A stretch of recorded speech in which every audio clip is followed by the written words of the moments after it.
Lingkod mo ang ating kasalanan na kinahulugan ng pinagpala na makasalanan dapat parusahan.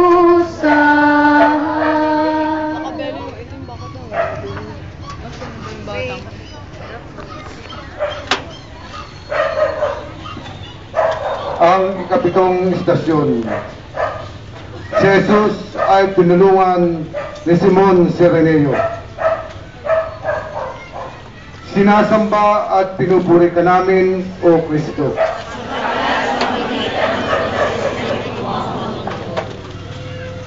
Pagbasa sa Ebanghelyo ayon kay San Mateo.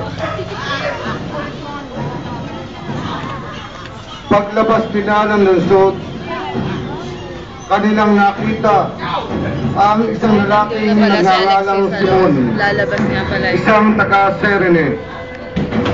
Pilit ko lang ipinapasaan sa kanya ang krus ni Jesus.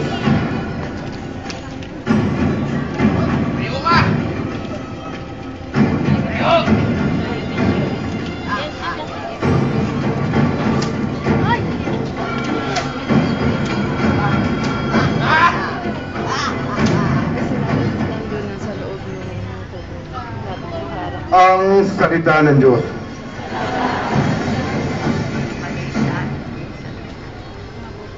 Pagninilay. Isa sa magandang kaugalian nating mga Pilipino ay ang tinatawag na bayanihan. Likas sa atin ang magtulungan. Dumaramay tayo sa mga taong nangangailangan o sa mga namamatayan. Ginagawa natin ito dahil sa pag-ibig.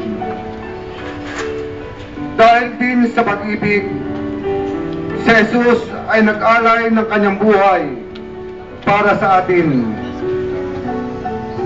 Balikan natin sa ating isipan ang ating nawaglit na kaugaliang bayanihan at damayan.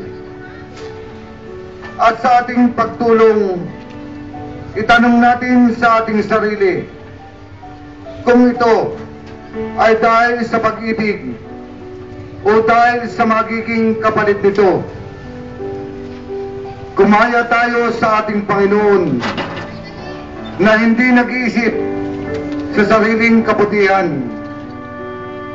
Ang lahat sa buhay niya, ang buong buhay niya ay para sa iba.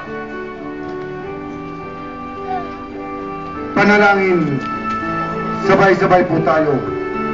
Panginoon, ang bundok na